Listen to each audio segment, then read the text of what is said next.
Hello, here's the news at this hour on TUSSLE TV. I am Mobola Patekale. Here are some major headlines. FAAN offers clarification on reopening of airports. Oyo PDP cautions FAYOSE needed tussle with MAKINDE. MERINO resigns as Peru president after 5 days in power. And in the world of sports, Eagles test negative for COVID-19 depart for Freetown. And now, the news in details. The Federal Airport Authority of Nigeria, FAAN, at the weekend offered clarification on the criteria adopted by the federal government in reopening airports for international flights. Its spokesman, Mrs. Henrietta Yakubu, said the reopening of international flights does not reside with the authority but the Federal Ministry of Health, which gives approval for restart of international flights in line with the COVID-19 protocols. She explains while airports such as Lagos and Abuja have since resumed international flights in the first phase, following easing of the lockdown and restriction of flights by the Presidential Task Force on COVID-19 pandemic, the Federal Ministry of Health has the mandate to give clearance for international flights at any airport. She, however, told newsmen that it is not FAAN's responsibility to determine which airport is reopened, but that of the Ministry of Health. Meanwhile, Kano, Enugu, and Port Harcourt international airports are yet to resume international flights.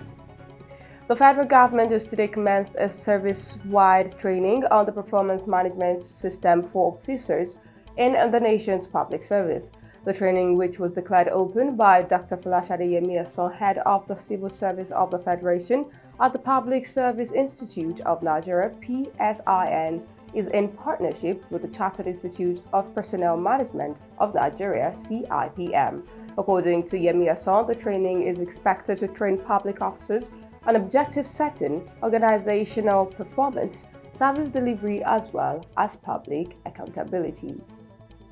The People's Democratic Party, PDP in Oyo State, has called on Ekiti State former Governor Ayo Fayose to stop leadership tussle with Oyo State Governor Seyi Makinde. The Publicity Secretary, Akim Olatunji, told newsmen that beside that the party's constitution conferred leadership on the elected officer of the highest rank, Fayose enjoyed the same privilege as the leader of Southwest during his tenure as the only PDP governor in the Southwest. Olatunji was reacting to a parallel meeting held by members of Fayose's faction in Lagos last Friday, where 2 committees were set up and zonal executive positions zoned to each of the 6 states of Oyo, Osun, Ondo, Lagos, Ogun, and Ekiti. The meeting duplicated the decision taken at the meeting held at the Oyo State Government House under the leadership of Governor Makinde, the only PDP governor in the Southwest, last Wednesday. Fayose has been at loggerheads with Makinde over the control of the party structure, while he enjoys followership of 4 of the 6 state chairmen.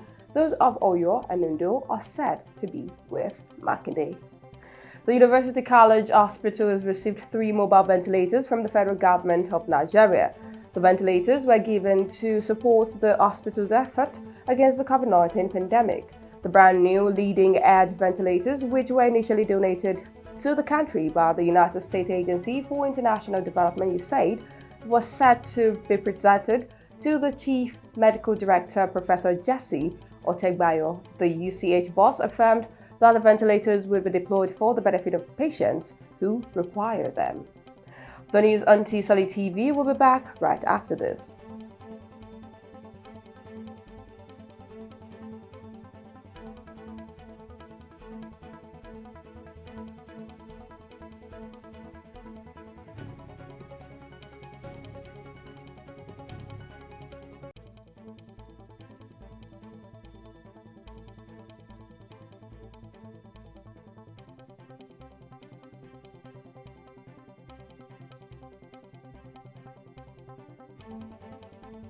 Welcome back, and now to some foreign stories. Peru's President MERINO has resigned on Sunday, just 5 days after taking office, sparking celebrations in the capital Lima following street protests against him and the ousting of his popular predecessor.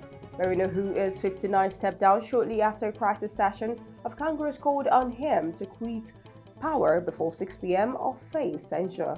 Meanwhile, Congress was expected to appoint a new president with South American countries, third in a week and in a new session on Sunday evening. However, elections are scheduled for April 2021 and MERINO was scheduled to leave power in July when Vizcarra's mandate was to end. His resignation was greeted by noisy celebrations in Lima, with demonstrators taking to the streets, sounding horns and banging pots. Venezuelan President Nicolas Maduro said on Sunday that his government has agreed to buy 10 million doses of Russia's Sputnik V vaccine against COVID-19. Maduro said in a statement that the vaccine will come in the first quarter of 2021, adding that Venezuela will manufacture the Russian vaccine in the Venezuelan laboratories. However, the announcement has been met with skepticism in the international community. Its developers, however, reported initial test results showing the vaccine to be 92% effective 2 days after pharma giant Pfizer and Germany's BioNTech said phase 3 results found the vaccine to be more than 90% effective, injecting hope into the battle against the virus. And now moving on to the exciting water sport, Nigeria Super Eagles players have all been given medical clearance to play in Tuesday's reverse fixtures of the 2022 African Cup of Nations qualifier against Sierra Leone after the COVID-19 test conducted on every player and official of the team returned negative in the early hours of today. Eagles delegation departed the country today after about 9:20 a.m. morning aboard a chartered flight from Benin City, Edo State, to Freetown, Sierra Leone without Victor Osimhen, who left camp earlier on Sunday. The three-time African champions currently top Group L with 7 points and will steal qualification for the 2022 AFCON in Cameroon if they win on Tuesday. Manchester City midfielder Kevin De Bruyne has confirmed he's in talks with Manchester City over a contract extension and is representing himself in the absence of agent Patrick De Costa. The 28-year-old is currently contracted at the Etihad until 2023 after signing a new contract in January 2018 following his initial move from Wolfsburg in 2015. A key part of Pep Guardiola's side, City are understandably keen to lock De Bruyne down longer, with the Belgium international likely to secure a pay raise after winning the PFA Player of the Year last season. De Bruyne has made 10 appearances for City in all competitions this season, with 7 assists and 1 goal to his name.